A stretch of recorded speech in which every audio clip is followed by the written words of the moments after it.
원세훈 전 국정원장 유죄 판결을 보수 언론과 친정부 언론들이 어떻게 보도하고 논평했는지 살펴보겠습니다. 보수 신문들은 국정원을 개혁할 기회라는 식으로 잘못을 국정원만의 탓으로 돌리는 내용의 사설을 썼습니다. 동아일보는 정권 정통성 시비는 안 된다고 미리 선을 긋는 사설을 쓰기도 했습니다. 가장 눈에 띄는 보도는 MBC가 했습니다. 오늘 한 언론 비평 매체는 MBC의 활약이 눈부셨다고 비꼬았습니다. 강신혜 PD가 전해드립니다. 먼저 중앙일보 사설입니다.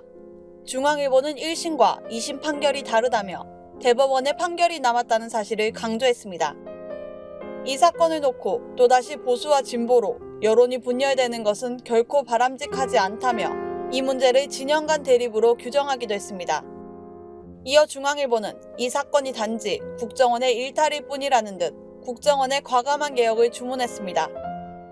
동아일보 역시 국정원, 어두운 과거와 절연하라는 제목의 사설에서 이번 판결을 국정원의 개혁 기회라고 의미를 축소하며 정권의 정통성에 대한 문제 제기는 차단했습니다.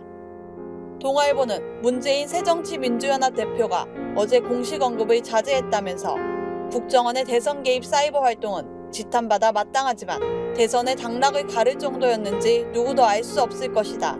지난 대선에서 다수 국민의 선택은 존중받아야 한다고 강조했습니다. 동아일보는 지난해 9월 1심 판결에서 선거법 위반 무죄가 나오자 원세훈 전 원장을 기소한 검찰이 헛발질을 했다고 질타하는 사설을 쓴 바 있습니다.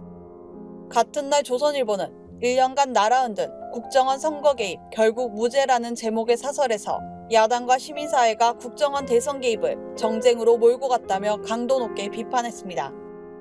하지만 오늘 조선일보는 2심 판결과 관련한 사설을 아예 쓰지도 않았습니다. 지상파 방송은 어제 저녁 메인 뉴스에서 재판 결과를 전했지만 그 보도 비중은 달랐습니다. SBS 8시 뉴스는 첫 번째 순서로 이 소식을 다뤘습니다. 재판부의 판결 내용, 1심과 다른 판결이 내려진 이유, 국정원 대선 개입 사건을 정리하는 리포트 등 모두 3건의 리포트로 전했습니다. KBS 9시 뉴스는 재판 관련 첫 기사를 4번째 배치한 후 내리 3건의 리포트를 내놨습니다. 2심 재판의 결과, 재판부의 판단 근거, 여야의 반응 등을 별도의 리포트로 다뤘습니다. 가장 두드러진 보도는 MBC 뉴스데스크였습니다. 어제 MBC 뉴스데스크의 첫 번째, 두 번째 리포트는 OECD 경제협력개발기구 관련 기사였습니다.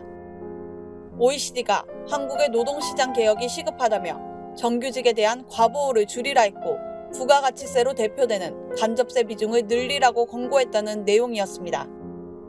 MBC는 6번째에서야 원세훈 재판을 다뤘는데 단 한 건의 리포트였습니다. 특히 MBC는 리포트 마지막 부분에 재판을 담당한 김상한 부장판사의 이력을 딱 한 가지 거론했습니다.